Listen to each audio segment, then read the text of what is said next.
우리 인생사에 참 아프고 힘들고 어려웠던 그런 일들, 또 기뻤던 일들도 있었어요. 그 교회 여러 일들이 있었는데 그 사이에 우리가 사무엘상을 읽고 그리고 멈췄다가 사무엘하러 말씀이 그냥 넘어가 버렸어요. 우리가 인생의 이 생사하복의 과정 속에서 정신을 잃고 또 마음이 빼앗기고 혼돈에 빠져 있어도 하나님의 말씀은 그 갈 길을 그대로 정확하게 어김없이 가고 계신 것을 계속 묵상했습니다. 창조에서부터 인간의 타락을 지나 그 타락된 인생을 구원하시고 회복시켜서 완전한 그분의 영광의 우주의 종말을 이루기까지 하나님의 역사의 대세는 결코 흔들림이 없습니다. 할렐루야. 그분의 역사의 대세는 절대 흔들리지 않는다. 그래서 인생의 문제는 결국은 나 때문에 흔들리는 거지 하나님과 그분이 다스리는 이 세상 문제 때문에 흔들리는 것이 결코 아닌 것을 또한 깨닫게 됩니다. 내가 흔들리는 거지 하나님이 흔들린 적 없고 하나님 다스리신 이 세상이 흔들린 적은 없다는 것이죠. 아, 그렇구나. 그래서 제 마음속에 이런 고백이 나타났습니다. 아버지, 정말 우리가 마음을 두고 따라야 될 것은 내 판단도 아니요 세상의 변화도 아니라 오직 끝까지 당신의 모든 일을 이루어 가시는 그 한 점 틀림없는 하나님의 말씀이구나. 이것을 깨닫게 되었습니다. 할렐루야. 아버지의 말씀으로 다시 돌아오시기를 주님의 이름으로 초대합니다. 큐티가 다시 중단됐죠. 제가 볼 때는 부활절 수련회 우리 어게인 하면서 우리의 큐티는 조금 끝난 것 같아요. 맞잖아요. 세상에 하나님 말씀 잘 읽으려고 어게인, 킹덤 어게인, 러브 어게인, 본 어게인을 배우고 나서 바로 말씀의 읽음이 끊겨졌다는 것은 아이러니예요. 그죠? 아이러니란 말이죠. 여러분 다시 하나님의 말씀으로 들어가 우리의 모든 일상을 다스리시는 그분의 놀라운 능력 가운데로 함께 하시기를 주님의 이름으로 축원합니다. 기도하겠습니다. 감사하신 하나님 아버지, 오늘 하나님의 말씀 사무엘하에 우리의 마음을 드립니다. 이 말씀을 통해서 배우게 하소서, 깨닫게 하소서, 마음에 새겨진 일대로 그대로 삶에 나타나게 하소서. 그래서 아버지의 능력대로 살아가는 저희의 참된 믿음의 인생 되게 하여 주시옵소서. 예수님의 이름으로 감사하며 기도하옵나이다. 아멘. 그동안에 지났던 다윗의 일생 사무엘 상하의 이야기들을 잠깐 요약을 해봐야 될 것 같아요. 결국은 짧아요. 다윗을 쫓던 사울왕이 죽었습니다. 그리고 다윗 왕이 왕위에 드디어 올라가게 됩니다. 사울왕이 길보의 전투에서 죽게 된 이후로 그 길보아 전투 이후에 다윗 왕이 유대 왕에 오르고 7년 반 만에 다시 북이스라엘 왕국의 왕위에 올라서 전체 이스라엘의 기름 부은 왕으로서의 왕위를 드디어 차지하게 됩니다. 저는 사울왕과 그의 아들 요나단이 죽었던 이 길보아 전투를 기록한 말씀에서 우리 삶의 고난의 의미에 대해서 좀 깊게 생각해 보았습니다. 저는 길보아 전투의 사울왕과 요나단이 죽는 모습에서 사울과 요나단을 묵상한 것이 아니라 사울이 그토록 죽이고자 쫓아다녔던 다윗의 삶을 묵상하게 되었어요. 사울이 죽는 그 순간에 그 말씀이 기록된 그 순간 제 마음에는 이런 함성이 올랐어요. 이제 다윗이 12년의 광야 유랑 생활을 마치는구나. 드디어 다윗에게 고난의 시간이 끝이 나는구나 라는 묵상이 내 마음속에 생기게 되었습니다. 사랑하는 성도 여러분, 기억하십시오. 하나님이 허락하는 의의 고난은 반드시 그 끝이 있습니다. 할렐루야. 끝이 있어요. 우리를 당신의 거룩한 곳으로 인도하여 하나님의 귀한 일들로 사용하시고자 훈련하시는 것이 의의 고난이에요. 그렇기 때문에 반드시 의의 고난은 끝이 있는 거예요. 왜? 훈련시키면 사용해야죠. 사용하기 위해서는 고난을 마쳐야 되는 거 아닙니까? 훈련을 마쳐야 되는 것이 아닙니까? 그래서 우리가 당하는 의의 고난은 반드시 이 하나님의 사용을 위해서 그 끝이 있다는 것입니다. 고난당하시는 여러분에게 이것이 위로가 되기를 주님으로 축원합니다. 믿는 자의 고난은 전부 다 의의 고난입니다. 할렐루야.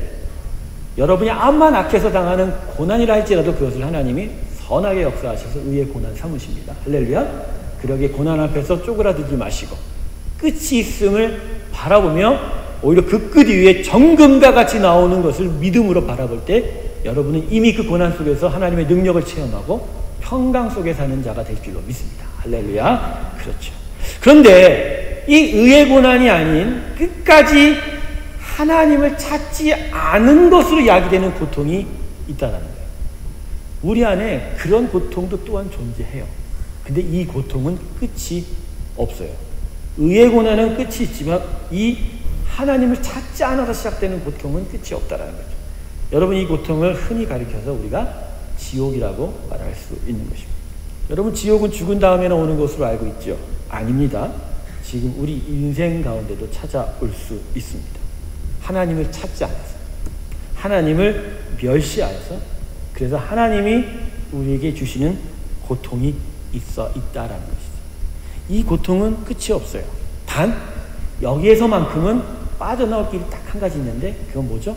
하나님을 찾아야 그 고통이 된다, 끝난다라는 것이죠. 죽음 위에 오는 고통은 확정적이지만 지금 이 삶에 오는 지옥은 유동적입니다. 지금이라도 하나님을 찾고 그분을 멸시하기보다는 그분을 받아들일 때, 인정할 때 거기서부터 하나님의 나라가 임하여 옵니다. 할렐루야.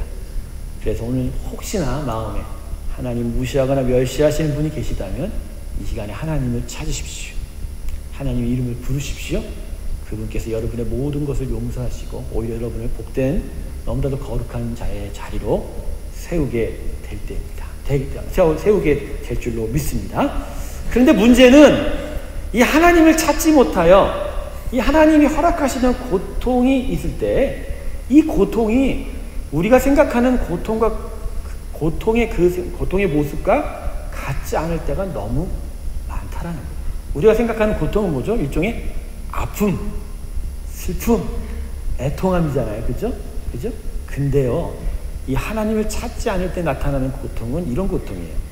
너무 편안한 삶을 누림으로 다른 것에 내 온 마음이 뺏기는 고통이에요. 여러분 지금 그러시죠? 이게 무슨 고통이야? 라고 생각하시는 분 계시죠? 여러분 진정 이건 고통입니다. 진짜 고통이에요. 하나님을 찾아야 할지를 모르는 고통. 이게 진짜 고통이에요, 인생에.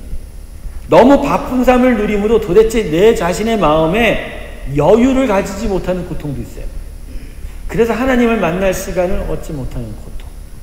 이게 우리 인생의 정말 아픈 고통입니다. 왜 그럴까요? 아픈지도 모르고 아프니까 이거 정말 심각한 고통이라는 것이죠. 여러분, 이런 지옥의 고통, 이거 우리가 어떻게 벗어나야 합니까? 여러분, 지옥 얘기하니까 마음이 많이 힘드신 것 같은데 믿으십시오. 여러분 이미 천국의 인생인 줄로 믿습니다. 그러나 이 중에 혹시 있을 분들을 위해서 제가 위로차 드리는 말씀이에요. 다시 한번 기회를 드리죠. 여러분, 이런 지옥의 고통이 우리 가운데 있으면 우리가 어떻게 벗어나야 되죠? 딱 하나예요. 하나님의 말씀, 성경 앞에 서야 됩니다. 그 말씀 읽어야 됩니다. 그래서 그분의 말씀이, 성경이 우리에 대해서 무엇라고 말하는지를 그 음성을 들어야 돼요. 그래서 그 음성 속에서 내가 지금 어떤 상황인지, 내가 지금 어떤 상황 속에서 지금 어떻게 나아가고 있는지를 분명하게 깨달아야 된다는 것이죠. 그럴 때 거기서 우리가 새로운 차원으로 삶의 방향을 바꿀 수 있는 기회를 얻게 된다는 것이죠. 하나님의 음성은 언제 어디서나 우리를 향하여 오고 있어요. 그러나 그 귀를 닫고 안 듣는 것은 우리라는 거죠. 근데 그 말씀을 들으면 듣는 순간 마음에서부터 삶의 변화가 찾아오게 된다. 그래서 여러분, 우리는 종종 시간을 정해서, 아니 시간을 확보해야 돼요. 애를 쓰고 확보해서 이 세상의 요란함과 수많은 소리들의 귀를 일부러 닫아야 돼요. 이 세상의 요란한 소리들 앞에 일부러 귀를 닫아야 돼요. 더해서 자신의 목소리조차 침묵으로 잠궈야 돼요. 내 목소리조차 침묵으로 잠궈버려야 돼요. 그리고 오직 단 하나, 하나님의 음성에, 그 말씀에 귀를 기울이면 됩니다. 세상의 요란함서부터 피하여 내 목소리마저 침묵으로 변하게 되는 그 순간 하나님의 음성은 들리게 될 것이고, 그 음성이 들립니다. 들리면 깨닫습니다. 능력이 있기에 그 능력은 반드시 우리 마음에 하나님 나라를 임하게 하는 것이죠. 할렐루야. 여러분, 삶 가운데 지옥이 다 혼재하고 있어요. 우리는 천국의 삶도 살지만 때때로 순간순간 부분적으로 이 지옥의 고통을 맛보고 있다는 것이죠. 그 고통 속에서 우리가 일어설 수 있는 힘은 오직 하나님의 말씀이요, 그 말씀을 듣는 것이요, 그 말씀이 내 안에 새겨지는 것이요 그 말씀의 능력이 나를 일으켜 세우는 것인 줄로 믿습니다. 할렐루야. 네, 여러분. 그래서 말씀 아니고서는 안 되는 거예요.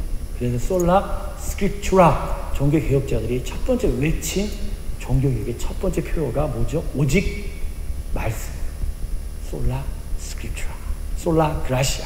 오직 말씀 안에서 하나님의 은혜를 발견하는 솔라 그라시아라. 그 다음에 솔라 뭐라고요? 피데, 믿음. 그래서 하나님에 대한 믿음 외에 이거로 이 가톨릭의 암흑 시대를 종교시킨 것이 종교개혁이에요. 그 종교개혁에 통해서 하나님 주시는 놀라운 진리가 오늘 이 시간 우리 삶 속에도 살아있는 것이죠. 할렐루야. 오직 말씀으로 따라서 시작. 오직 말씀으로, 오직 은혜로, 오직 믿음으로. 예, 그게 우리 가운데 있어야 된다. 12년의 광야 유랑 생활, 얼마나 다윗에게는 힘이 들고 어렵고 힘들고 아프고 고통이 가득 찼겠습니까? 불평과 원망과 한탄의 소리가, 그 목소리가 얼마나 다윗의 마음에 가득 차고 그 입에 가득하였겠습니까? 그런데 다윗은 오히려 이 광야에서 하나님의 음성에만 귀를 기울여요. 그리고 그 음성에 따라 이 광야에서 오히려 하나님을 찬양하는 일에 더욱더 몰두하게 됩니다. 그의 타락은 그의 궁정에서, 그 편안한 삶에서 일어났다는 것을 반드시 기억하십시오. 다윗의 행복은 그의 광야에서 가득 찼다는 것입니다. 왜요? 그 광야에서 하나님의 음성에 순종할 때 거기서 참된 평강과 참된 기쁨을 얻었기 때문입니다. 그래서 여러분, 다윗의 많은 찬양시가 그의 12년 광야 유랑 생활에서 기록이 되었다라는 것입니다. 결국 이러한 찬양시를 기록했던 다윗에게 어떤 일이 나타났습니까? 12년 정해진 그 시간이 끝난 이후에 결국 자신의 소리가 아니라 하나님의 목소리에 귀를 기울인 마음을 들인 다윗이었기에 결국 하나님이 그를 가장 사랑하시는 강력한 왕으로 인자한 목자로, 그리고 하나님의 거룩한 백성으로 굳건하게 그의 삶에 그를 세우게 된 것입니다. 이게 믿음의 백성입니다. 이게 하나님 백성의 모습인 것이죠. 저와 여러분이 이러한 다윗과 같은 자 되시길 주님의 이름으로 축원합니다. 여러분, 그래서 여러분, 여러분의 삶의 모든 일에서 세상을 향해서, 이웃을 향해서, 자신을 향해서 불평하지 마세요. 원망하지 마세요. 그건 하나님의 이 위대한 사랑, 그 사랑과 은혜를 모르는 자들이나 하는 짓이에요. 우리가 해야 될 일은 결국 이 하나님의 사랑 앞에서 침묵하는 것입니다. 이 하나님의 사랑을 우리에게 주신 그 하나님 앞에 그 사랑의 소리에 귀를 기울이는 것이 바로 우리가 해야 될 일인 것이죠. 하나님의 위대한 사랑은 결국 우리를 다윗과 같은 자로 세우게 됩니다. 그러기에 정해진 시간이 있는 고난 앞에서 슬퍼하지 마십시오. 원망하지 마시고 불평하거나 그리고 심지어 욕도 하지 마십시오. 결국에는 그 고난이, 결국 그 고난 속에서 하나님의 능력으로 우리를 세울 것이고 끝내는 하나님의 거룩한 백성으로 아주 견고하게 단단하게 세워갈 줄로 믿습니다. 아침에 이 말씀을 계속 묵상하고 되돌아보면서 우리 안에 고난받고 고통당하는 성도님들에게 하나님 위로하라는 말씀을 드렸어요. 한 달 전부터 저에게 하나님 주셨던 사명 중에 하나가 위로하라. 근데 그 위로는 단지 여러분에게 마음을 주고 달콤한 목소리를 전달한다고 위로가 되는 게 아니지 않습니까? 우리 인생의 최대 위로는 복음입니다. 예수 십자가의 복음입니다. 예수 십자가를 통한 하나님의 사랑입니다. 그 위대한 사랑이 나를 분명히 온전하게 세울 것임을 가르치는 그 복음의 목소리가 우리에게 가장 큰 위로가 되는 것이죠. 그러기에 여러분에게 오늘 다시 전하고 선포하고 그리고 드립니다. 주 예수 그리스도의 십자가의 사랑 앞에 온전히 서시길 주님으로 축원합니다. 그 사랑으로 여러분 마음 가운데 정말 큰 기쁨을 누리시기를 주님으로 축원합니다. 이제 본문으로 한번 돌아가 볼까요? 본문 17절 말씀을 보면 나단 선지자를 통해서 지금까지 얘기하였던 하나님 그 위대한 사랑을 나단 선지자가 하나님의 말씀을 통해서 다윗에게 전달하여 주고 있습니다. 본문 17절 우리 같이 한번 읽어볼까요? 같이 한번 읽습니다. 시작!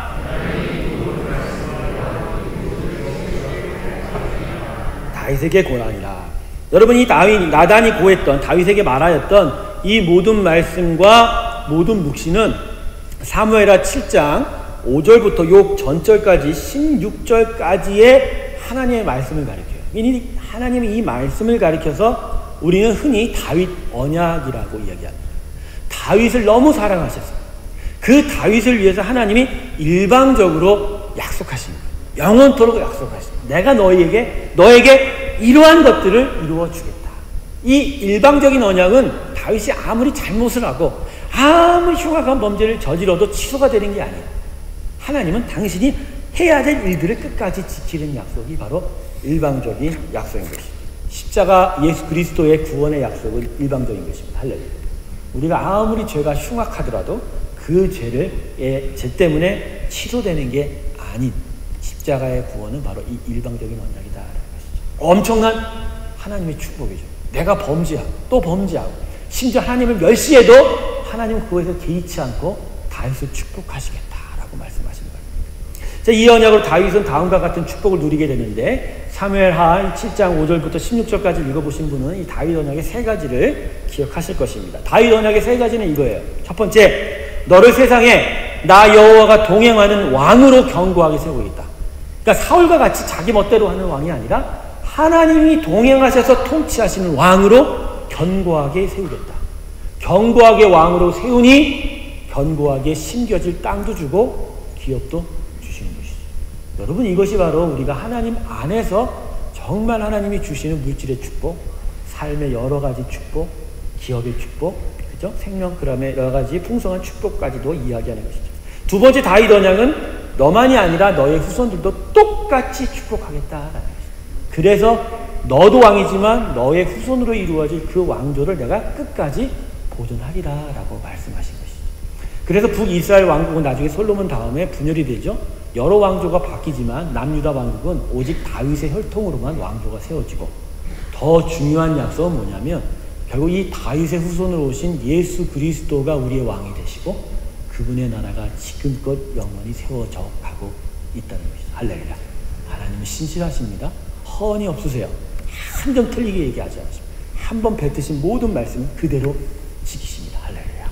마지막 세 번째는 뭐냐면, 이거 중요한 건데, 범죄함이 있을지라도 징계와 채찍을 통해서 다시 돌이키도록 하겠다. 이것을 축복으로, 언약으로 말씀하셨어요. 그래서 영원토록 하나님의 은혜가 은혜가 사라지지 않도록 하겠다라고 말씀하십니다. 여러분, 이게 무슨 축복이냐 생각하시겠지만 여러분, 이게 정말 중요한 축복이에요. 가장 귀한 축복 중에 축복이 전 이거 돌이키겠다. 여러분, 이전 끝까지 택한 백성을 축복하실 때 그 인생을 축복의 인생으로 결론짓고 마무리 짓겠다. 끝까지 프로텍트하고 킵하고 보존하겠다고 하는 하나님의 의지가 바로 범죄해도 내가 채찍을 들어 징계를 줄지언정 다시 돌이키겠다라고 하는 약속이다라는 것이죠. 범죄함에는 하나님의 거룩한 은혜가 어울리지 않아요. 그런데 하나님은 당신의 법을 깨버리신 거예요. 공의의 법을 깨버리시고 하나님의 은혜의 법만을 먼저 세우시게 된 거죠. 십자가가 그런 거 아닙니까? 십자가가 어떻게 우리에게 있을 수 있죠? 도저히 이루어질 수 없는 거예요. 그죠? 그러나 하나님은 우리를 돌이키시고자 은혜를 먼저 주시고 그 은혜를 통해서 계속해서 우리의 범죄와 실수와 모든 거룩하지 못한 것들을 되돌이키게 된다. 그럴 때 우리가 십자가 은혜, 하나님의 은혜 안에서 완전하게 회복될 수 있는 것이죠. 사랑하는 성도 여러분, 십자가 앞에 항상 나오시길 주님이 축원합니다. 정말 마음이 흉악함이 있고 범죄함이 있어도 십자가 앞에 나올 때마다 하나님은 돌이키실 것입니다. 그래서 거룩한 내 아들이라 부르실 것이고 내 딸이라 사귈 것이고, 그래서 여러분을 온전하게 다시 회복시킬 줄로 믿습니다. 그러기에 우리에게는 정죄함이 없습니다. 할렐루야. 정죄함이 없습니다. 우리는 자유합니다. 할렐루야. 우린 자유한 거예요. 우리는 오직 하나님에게만 매여 있는 거예요. 그분의 진리에만 매여 있는 거예요. 그래서 그 어떤 것이 우리를 향하여 죄 있다, 못났다, 약하다라고 욕할 수 없어요. 오직 하나님만이 우리를 판단하시기에 하나님의 십자가를 붙드는 자는 내가 비록 약하고 연약하고 부족하고 허물이 많고 죄가 많아도 우리가 하나님 앞에 떳떳이 나는 하나님의 사람입니다 라고 선언하고 갈 수가 있는 것이죠. 그렇죠? 이 회복함의 은혜가 바로 다윗 언약의 한 부분이다. 여러분, 이게 놀라운 은혜죠. 근데 은혜가 안 되는가 봐요. 오늘 나는 나만 혼자만 이렇게 참 신이 나서 얘기하는가 봐요. 그죠? 저와 같이 여러분 모두가 함께 신날 그날을 향하여 묵묵하게 나아가기를 원합니다. 다윗에게 너무 놀라운 사랑이 부어진 거예요. 엄청난 은혜예요. 이런 은혜가 없는 거예요. 진짜 없는 거란 말이에요. 제가 이런 비유를 또 들어야지 여러분이 좀 신나겠죠. 나는 정말 뭐 한 게 없는데, 내가 은행한테 뭘 해준 게 없는데, 은행장이 매일 100만 파운드씩 계속 주겠다고 이야기하는 것과 똑같은 게 아니라 그보다 더한 축복이 하나님의 이 다윗 언약이라는 거죠. 할렐루야. 이제 피부적으로 다가오세요? 우리는 항상 뭐를 비유해야 뭔가 이해가 되시는 분들이에요. 그죠? 할렐루야. 미천한 목동에 불과했어요. 8형제 중에 막내였어요. 그런 어린 사내 아이를 이스라엘이라는 거룩한 당신의 택한 백성의 왕으로 삼으셨어요. 더군다나 누구도 이길 수 없는 강대한 왕으로 세우셨던 하나님. 거기서 다윗만이 아니라 그 후손까지도 축복하시는 이 하나님의 사랑, 이게 다윗이 만났던 놀라운 사랑이다. 다윗이 만난 놀라운 사랑, 위대한 사랑이다. 여러분, 이런 사랑에는 어떤 수식어를 붙여야 됩니까? 위대하다? 놀랍다? 저는요, 저 혼자는 그렇게 해요. 신비하다라고 붙이고 싶어요. 알 수가 없지. 이 사랑이 크기도 알 수 없고 높이도 알 수 없고 깊이도 알 수 없으니 그냥 신비한 거죠. 매일매일 경험하면 경험할수록 그냥 놀라울 뿐이에요. 위대해질 뿐이에요. 너무 크게 느껴질 뿐이에요. 세상에 이런 사랑이 어디에 있어요? 그래서 도대체 이 사랑 모르겠다. 그래서 예수님의 사랑은 너무나도 신비한 사랑입니다. 할렐루야. 저는 오늘 여러분 축복합니다. 이 신비한 사랑 가운데 임하시기를 주님으로 축원합니다. 하나님의 사랑이 얼마나 놀라운데. 하영재 목사님 항상 전도 집회 때 초신자들 앞에서, 그래서 예수를 믿어보겠다고 나온 그 사람들 앞에서 항상 뭐라고 얘기하셨는지 아세요? 항상 지금도 기억이 나요. 예수님 믿는 거요? 참 재밌어요, 여러분. 참 재밌어요. 난 그 말이요, 얼마나 크고 위대한 사랑을 그 목사님이 경험했는지에 대한 증거라고 생각해요. 날마다 고난이 없었겠어요. 수술을 여러 차례 하고 죽는 문턱에 갔었어도 항상 주의 사랑을 생각할 때마다 주님과 함께하는 삶에 대해서 뭐라고 얘기해요? 너무너무 재밌어요 라고 하는 그 모습 앞에 전 실제로 목사님이 어떻게 사는지 봤거든요. 고통스럽고 정말 힘든 그런 삶의 모습도 봤지만 그게 재밌다고 하는 그런 고백, 아무나 하는 고백이 아니죠. 그건 하나님의 사랑을 아는 자입니다.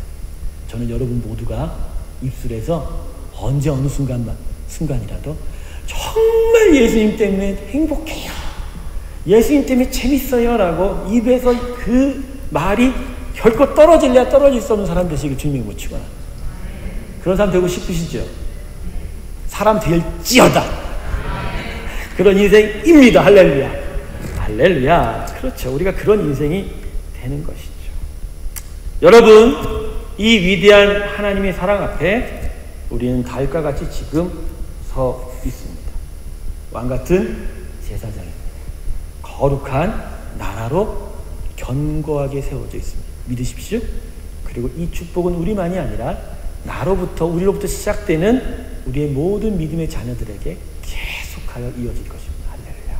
마지막으로 우리가 여기서 실족하지 않도록 우리를 끝까지 지키시고, 그래서 때마다 우리에게 깨우치기도 하시고 매도 주시는 그 축복의 하나님. 할렐루야. 이것이 우리를 향한 하나님의 위대한 사랑입니다. 저는 오늘 여러분과 하나님의 사랑을 향하여 하나님께 영광의 박수를 한번 드려도 영광의 박수를 하나님께 드리기로 합니다. 할렐루야.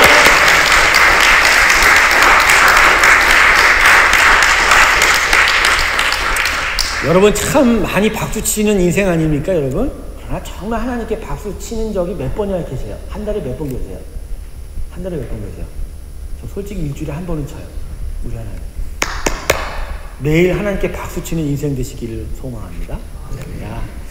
그렇다면 하나님의 이 위대한 사랑이 우리에게 있는데, 이 위대한 사랑 앞에 우리가 서게 되면 구원의 은혜로 우리는 어떻게 변하게 됩니까? 간단합니다. 먼저 나타나는 모습은 겸손이 나타납니다. 겸손이 나타납니다. 오늘 본문의 핵심은 바로 이 다윗의 겸손이에요. 오늘 본문은 다윗의 겸손의 이야기를 기록하고 있어요. 18절부터 한 절 한 절씩 읽으면서 위대한 하나님의 사랑 앞에 섰던 다윗이 어떤 겸손을 보여줬는지를 한번 살펴보도록 하겠습니다. 자, 18절부터 볼까요? 주 여호와여, 나는 누구오며 내 집이 무엇이간데 나로 이에 이르게 하셨나이까. 내가 누굽니까? 내 집이 무엇입니까? 근데 어떻게 이런 사랑을 제게 주신 것이죠? 하나님의 위대한 사랑을 경험하고 그 사랑을 누리다 보니 다윗이 자신의 미천함과 비천함을 깨달은 거예요. 자신이 얼마나 흉악하고 그래서 정말 사랑받을 자격이 없다는 것을 깨닫게 되는 거예요. 그런 사랑을 그런 자신의 모습을 깨달았을 때 다윗이 어떻게 이런 사랑을 내게 주십니까? 라고 반문하게 되는 것이죠. 여러분, 하나님의 가장 위대한 사랑을 만나게 되면 내가 얼마나 이 사랑받을 자격이 없는지를 깨닫게 됩니다. 우리가 다른 자의 사랑을 받을 때는 그래 내가 이 사랑 받을 만하지 라고 생각할 때가 많지만 하나님의 위대한 사랑은 그런 거하고는 성격이 달라요. 그분의 위대한 사랑은 첫 번에 나타나는 증세가 있어요. 우리 안에 내가 이런 사랑을 받을 만한가 라고 깨닫게 된다는 것이죠. 19절 보세요. 주여 여호와여 주께서 이것을 오히려 적게 여기시고 또 종의 집에 영구히 이를 말씀하실 뿐 아니라 그런데 하나님은 오히려 더 풍성하게 축복하십니다. 이런 미천한 자에게. 그래서 그 약속을 끝까지 지키시겠다고 말씀하셨습니다. 주 여호와여 인간의 규례대로 하셨나이다. 여러분, 이게 쉽게 이해가 안 가죠? 이 말씀은 뭐냐면 이게 사람에게 대하는 이 흉악한 우리 미천한 이 죄인에게 대하는 하나님의 평범한 대우입니까? 라는 표현이에요.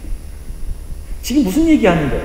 이 미천한 나와 우리 집에게 어떻게 하나님의 이 크신 사랑이 주어질 수 있습니까? 이게 하나님이 보통 우리에게 하시는 일과 똑같은 것입니까? 라고 반문한 것이죠. 결국 이것은 하나님이 항상 이런 식으로 우리를 대한다는 것을 다윗이 깨닫고 있는 것이죠. 하나님의 사랑을 깨닫는 자는 겸손히 나타날 때 두 번째 증세가 뭐냐면 이 사랑이 결코 나에게만 주어진 게 아니라 모든 자에게 하나님이 모든 만물에게 대하시는 하나님의 기본 자세라는 걸 깨닫게 된다는 거예요. 그럴 때 더 사랑이 크고 위대하고 놀라운 것임을 사랑받은 자는 깨닫게 되는 거예요. 그죠? 그래서 하나님의 위대한 사랑이 앞에 쓰면 바로 이런 게 나타나죠. 20절 보세요. 주 여호와는 종을 아시오니 다윗이 다시 주께 무슨 말씀을 하오리까? 주께 무슨 말씀을 하오리까? 결국 이런 사랑 앞에서 나는 아무 말도 할 것이 없습니다 라고 고백하는 것입니다. 그래서 제가 아까 말씀드렸죠. 인생의 어느 고난 앞에서라도 세상을 향하여 불평하지 말고 나 자신을 원망하지 말라고. 왜? 그 고난에는 바로 이 위대한 하나님의 사랑이 있기에 이 사랑 앞에서 결국 나는 아무 말도 할 수 없을 것이다. 불평과 원망이 있을 수가 없다. 왜? 이 사랑이 나를 끝까지 견디고 구원하고 세울 것이기 때문이라는 것이죠. 바로 여기서 또 다윗의 믿음이 나타나죠. 자, 21절 22절 같이 읽을게요. 주의 말씀이 인하여 주의 뜻대로 이 모든 큰 일을 행하사 주의 종에게 알게 하셨나이다. 여호와 하나님이여 이러므로 주는 광대하시니 이는 우리 귀로 들은 대로는 주와 같은 이가 없고 주 외에는 찬신이 없음이니이다. 결국 끝내는 다윗 신앙 고백을 하죠. 주와 같은 이가 없고 주 외에는 다른 참된 신이 없습니다. 맞습니다. 하나님, 저는 미천합니다. 그리고 당신만이 나의 유일한 오직 전능하신 하나님이십니다. 당신이 최고입니다. 라고 고백하고 있는 것입니다. 하나님의 사랑을 제대로 만나게 되면 우리에게는 인생의 겸손이 나타나게 됩니다. 여러분, 겸손이 무엇일까요? 우리가 흔히 생각하기에 겸손은 다른 자보다 나를 낮추는 것이라고 생각합니다. 성경이 말하는 겸손은 이 정도가 아니에요. 사실 세상의 겸손은 실상은 자기를 높이는 교만의 또 다른 모습이에요. 나를 낮춤으로 말미암아 나를 비교 대상에 낮추어 보이는 말미암아 주변에 좋은 평판을 얻고자 하는 것이 우리 겸손에 있어서 주요한 포인트가 될 때가 참 많습니다. 교만은 인간 타락의 기본 근원이자 기본 증세예요. 아담의 교만이 뭐였죠? 하나님과 같이 되고자 하는 욕심 때문이었어요. 하나님의 온 땅을 다스리는 왕권을 탐보는 탐욕, 그것이 바로 그분이 먹지 말라는 선악과를 건드리게 된 것이죠. 이게 교만이죠. 타락된 인간에서 발견되는 탐욕은 그 근본이 교만이고, 그래서 자연스럽게 교만답게 교만의 그 증세대로 자신을 높이고자 하는 증세가 나타난다는 것이죠. 자, 지금부터 잘 들으세요. 그래서 여러분, 아담과 하와가 선악과를 먹고 범죄한 후 처음 나타난 증세가 뭐예요? 선악과를 먹고 난 다음에 처음 나타난 증세가 뭐예요? 쉬운데, 에? 눈이 맑아져서 그 다음 나타난 게 뭐였죠? 벗은 걸 보고 부끄러워했다라고 했죠. 여러분, 이게 무슨 의미인가요? 생각해 보신 적이 있어요? 단지 우리의 같이 지금 상식으로 지금 우리가 벗고 있으면 아주 부끄럽잖아요. 그죠? 그런 얘기인가요? 나체로 벗겨진 모습을 다른 사람이 볼까 부끄럽다는 의미인가요? 아니죠. 당시에 하와와 아담이 있는 에덴에는 그 누구도 다른 사람이 없었는데요. 지금 누구 앞에 부끄럽다는 얘기일까요?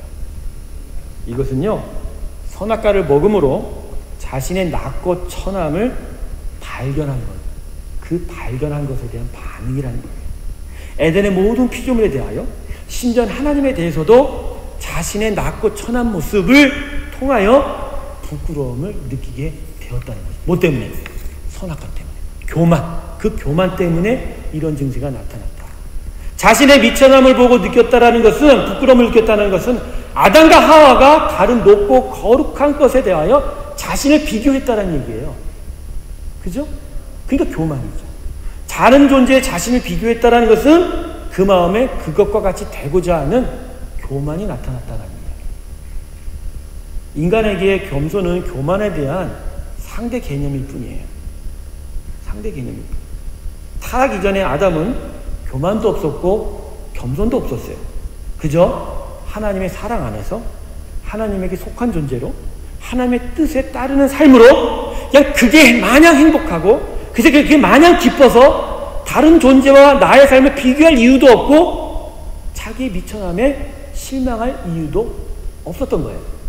그게 그냥 하나님의 사랑이 있는 그대로 하나님이 나하고 함께하는 그대로 그것만으로 행복한 거예요. 이게 성경이 우리에게 가르쳐주는 겸손입니다. 할렐루야. 제가 무슨 얘기하는 줄 아세요? 남보다 낫게 여기는 그게 겸손이 아니라 그냥 하나님에게 속한 것만으로 행복해지는 것. 이게 성경이 우리에게 가르치는 겸손이다. 그래서 여러분, 하나님의 사랑이 우리에게 나타나면 우리가 겸손해지는 거예요. 그런 겸손. 하나님의 사랑이 만족이 되니까 그 사랑 외에는 딴 게 보이지가 않는 거예요. 그 사랑에 속하여 있는 것이 그냥 최고의 행복인 거예요. 다른 것에 내 삶을 비교할 이유가 하나도 없는 거예요. 비교하지 않으니까 다른 사람보다 높이 되고 싶은 마음조차 없고 그 사람처럼 따라가고자 하는 비교의 의식도 없는 거예요. 그냥 하나님만 보고 하나님의 사랑만 추구하고 그분과 같이 기뻐하는 것이 그냥 내 삶이에요. 이게 겸손이에요. 이렇게 되면 교만이나 겸손이라는 단어 자체가 필요가 없는 것이죠. 이것이 바로 하나님 나라가 우리에게 임한 증거요. 내가 십자가에서 완전히 죽었다라는 것이 바로 이와 같은 거예요. 십자가 안에서 여러분 죽었지 않습니까? 여러분의 모든 것이 죽었잖아요. 내 존재 방식이 죽었잖아요. 그건 내가 사는 게 아니라 누구와 함께 산다고요? 예수님과 함께 산다는 거죠. 예수님과 함께 속해서 그분에게만 속하여 그분이 머리 되고 그분이 하시는 대로 그분이 원하는 대로 그분이 행복하신 대로 그분이 기뻐하는 대로 그분이 사랑하는 대로 내가 그냥 내 인생을 맡기는 거 아니에요. 그래서 그것만으로 내가 행복하다는 거 아니에요. 오늘 다윗이 여 앞에 서서 결국 고백했던 것은 결국 이거예요. 하나님만으로 내가 행복합니다. 다른 것이 필요가 없어요. 나 이제 또 어떤 인생에 내 인생을 비교하지 않습니다. 어떤 인생에 내가 그 인생 되고자 원하지 않습니다. 나는 그냥 하나님만 필요합니다. 나는 그냥 하나님께 속하겠습니다. 아버지, 당신만이 최고의 신입니다. 하나님만이 온전한 신입니다. 나와 함께하여 주시옵소서. 할렐루야. 하나님의 사랑 앞에 서면 이렇게 나타나는 거예요. 이게 겸손인 거예요. 이게 겸손인 거예요. 그런데 여러분, 정말 중요한 거 하나를 본문을 통해서 우리가 배워야 합니다. 결국 제가 이거 이야기하려고 나왔는데, 하나님의 사랑이 우리를 이렇게 겸손하게 만들 때 우리가 결국은 어디로 가게 되느냐라는 것이죠. 우리가 지금 예수 십자가의 은혜로 놀라운 사랑을 무한정 받고 있어요. 근데 왜 여전히 이 다윗의 겸손이 우리에게 나타나지 않죠? 왜 이 다윗의 정말 자신의 그 행복, 정말 극치의 행복을 느끼며 하나님 앞에 속하겠다라고 하는 이 고백이 우리에게 나타나지 않죠? 그건 우리가 하나님의 사랑을 받았지만 여전히 그 사랑의 근원되는 하나님을 만나지 않고 있기 때문입니다. 오늘 본문을 보세요. 본문 18절에 나단으로부터 하나님의 위대한 사랑을 들었습니다. 경험했습니다. 기뻐했습니다. 그것으로 너무나도 행복했습니다. 그런 후에 다윗이 어떻게 했죠? 18절에 하나님의 임재가 있는 언약궤 앞으로 나아갔습니다. 하나님이 함께 하시고 하나님이 존재하시는 그 언약궤의 장막 안으로 들어갔습니다. 혼자서 다른 누구보다 아니고 하나님의 임재 앞에 섭니다. 그리고 그 위대한 사랑 그 근원이신 하나님 앞에 1대1로 만나게 됩니다. 거기서 하나님 앞에 완전한 겸손을 드러나게 되는 것이죠. 여러분, 이게 무엇인가요? 결국 이 위대한 사랑의 초청을 통하여 그 사랑의 근원인 하나님을 만나게 되는 것이죠. 하나님 사랑이 우리에게 주어진 것에 만족하는 것이 아니라 이제 그 사랑이 영원토록 흘러나오는 바로 그 근원 되시는 하나님 앞으로 홀로 나아가 하나님을 만나는 거예요. 결국 여러분, 우리가 하나님을 안 만나기에 그분의 사랑이 우리에게 있어도 그분의 사랑 앞에서 우리가 겸손하지 못하고 여전히 남들의 삶과 나를 비교하게 되고 여전히 그 삶을 비교하면서 원망하게 되고 그래서 불평하게 되고 그래서 욕이 나오고 그렇죠? 한탄이 나오고 그래서 만족하지 못한 삶으로 감사할 수 없는 인생, 하나님이 행복을 주셨는데도 불구하고 행복을 누리지 못하는 삶으로 여전히 우리가 여전히 머물고 있는 것이죠. 그렇지 않나요? 사랑하는 성도 여러분, 하나님의 사랑을 통하여 그분 앞으로 나아가시기 주님을 축원합니다. 하나님의 사랑이 필요한 게 아니에요. 우리에게 하나님의 사랑을 통하여 하나님으로 나아가는 게 필요합니다. 그분 안에서 정말 내가 온전히 속해 있다는 것만으로 우리는 행복을 경험하게 되는 것이죠. 결국 우리 인생의 신앙의 삶의 가장 안 되는 부분이 바로 이 부분이라는 거예요. 언제나 주의 사랑을 경험하고 언제나 주의 은혜와 긍휼을 경험함에도 불구하고 그분 앞으로 나아가지를 못하는 거예요. 그분의 임재 앞으로 나아가서 1대1로 그 하나님을 만나며 이 모든 사랑을 주신 그 하나님의 마음과 뜻을 알아 정말로 그분 안에서 내가 행복해질 수 있다는 것을 정말 내 인생으로 경험해보지 못하는 거예요. 그러니 은혜는 받았고 하나님을 알지만 진짜로 하나님다운 삶이 나타날 수가 없는 거죠. 이게 우리 신앙의 문제라는 거예요. 다윗은 그것을 극복해낸 거예요. 그랬음에도 불구하고 그가 궁정에서 밧사바의 거듭 몸을 보고 타락하지 않습니까? 그런 그도 그렇게 타락하는데 하나님 앞에 1대1로 서보지도 못하는 우리는 얼마나 매일 매 순간마다 이 하나님 앞에 범죄하며 살아갈 수밖에 없는 거예요. 저는 여러분에게 오늘 권면합니다. 하나님 앞에 서십시오. 부모, 자녀의 힘을 통해서 쓰지 마세요. 혼자 나아가세요. 사실 우리 중에 아내의 신앙으로, 남편의 신앙으로, 아버지의 신앙으로, 어머니의 신앙으로 이 자리에 서신 분들이 꽤 많아요. 이제 그러면 안 돼요. 그건 하나님의 사랑을 경험했지 하나님 만난 자는 아니라는 거예요. 이제 그것을 놓으시고 다윗처럼 홀로 언약궤 앞에 나아가셔야 돼요. 하나님의 임재 앞에 나아가셔야 돼요. 그래서 그분이 누구인지를 제대로 아셔야 돼요. 그래서 그분이 나를 얼마나 사랑하는지를 거기서 깨달아야 돼요. 거기에 붙잡히면 거기서부터 인생은 완전히 달라지는 거예요. 하나님 앞에 완전히 속한 겸손의 인생. 그래서 하나님만으로 정말 행복한 인생. 그래서 그 하나님이 다스림에 너무나 매일매일 기뻐하는 인생. 이게 사실 뭐라고요? 본어게인이에요. 이게 제대로 하나님 앞에 태어난 인생이다. 이게 정말 예수 믿는 인생이다. 저는 여러분이 여기까지 이르기를 주님으로 축원합니다. 근데 여기까지 다 이룰 거예요. 내가 부탁 안 해도 하나님.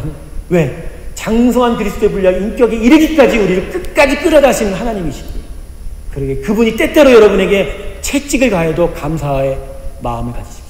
때때로 여러분을 지적하지 않기 위해서 지키시고 그래도 여러분을 등을 떠미실 때 그냥 밀려 가세요. 그래서 하나님을 만나는 그게 가장 중요한 일이다. 말씀 마치겠습니다. 자신의 인생에 대해서 자신의 목소리를 낮추십시오. 내 인생의 목소리를 잠가버리세요. 대신 하나님 앞으로 나아가세요. 그분의 사랑하신다는 음성을 들으세요. 거기서 우리 인생은 하늘의 답을 얻을 것입니다. 그래야 땅에서 매인 인생이 하늘에 하나님이 주시는 은혜로 자유하게 되고 솔루션을 얻게 되고 해답을 얻게 되고 진정한 행복의 땅으로 나아가게 될 것입니다. 이게 하나님 사랑 앞에 설 때 우리에게 나타나야 할 일이고 이를 통하여 우리가 하나님 앞에 온전히 영광의 인생을 살게 되는 모습입니다. 이 은혜가 여러분 가운데 있기를 주님으로 축원합니다. 기도하겠습니다. 감사하신 하나님 아버지, 우리에게 정말